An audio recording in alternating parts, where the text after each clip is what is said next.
nor were its internal arrangements less exemplary than its outside was ornamental. Report said that Mrs. Pontifex starched the sheets of her best bed, and I can well believe it. How well do I remember her parlour, half filled with the organ which her husband had built, and scented with a withered apple or two from the Pyrus japonica that grew outside the house. The picture of the prize ox over the chimney-piece, which Mr. Pontifex himself had painted. The transparency of the man coming to show light to a coach upon a snowy night, also by Mr. Pontifex. The little old man and little old woman who told the weather. The china shepherd and shepherdess. The jars of feathery flowering grasses, with a peacock's feather or two among them to set them off, and the china bowls full of dead rose leaves dried with bay salt. All has long since vanished and become a memory, faded but still fragrant to myself. Nay, but her kitchen, and the glimpses into a cavernous cellar beyond it, wherefrom came gleams from the pale surfaces of milk cans, or it may be of the arms and face of a milkmaid skimming the cream, or again her storeroom, where among other treasures she kept the famous lip salve, which was one of her especial glories, and of which she would present a shape yearly to those whom she delighted to honour. She wrote out the recipe for this and gave it to my mother a year or two before she died, but we could never make it as she did. When we were children, she used sometimes to send her respects to my mother, and ask leave for us to come and take tea with her. Right well she used to play us. As for her temper, we never met such a delightful old lady in our lives. Whatever Mr. Pontifex may have had to put up with, we had no cause for complaint. And then Mr. Pontifex would play to us upon the organ, and we would stand around him open-mouthed and think him the most wonderfully clever man that ever was born, except, of course, our papa.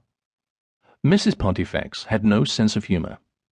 At least I can call to mind no signs of this, but her husband had plenty of fun in him, though few would have guessed it from his appearance.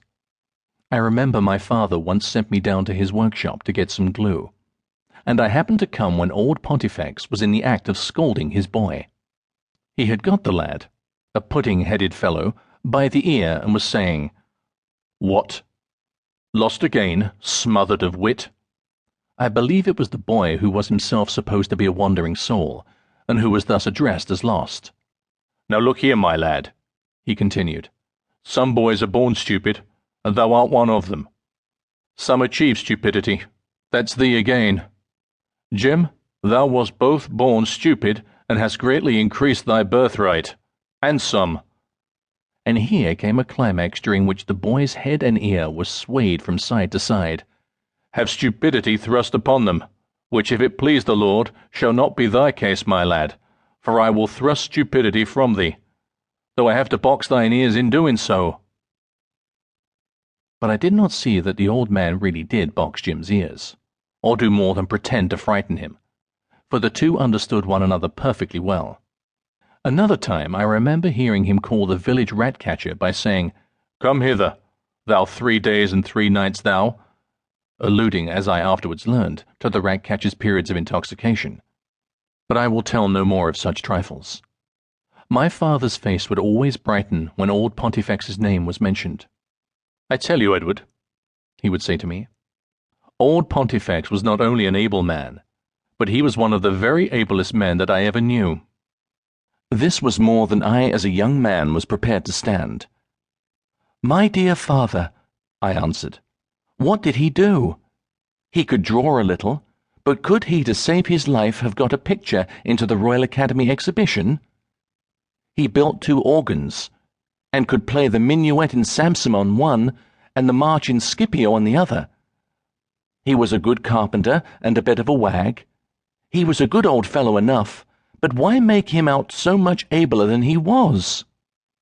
"My boy," returned my father, "you must not judge by the work, but by the work in connection with the surroundings. Could Giotto or Filippo Lippi, think you, have got a picture into the exhibition?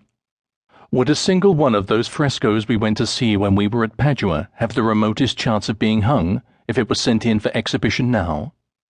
Why, the Academy people will be so outraged that they would not even write to poor Giotto to tell him to come and take his fresco away. Phew," he continued, waxing warm, "if old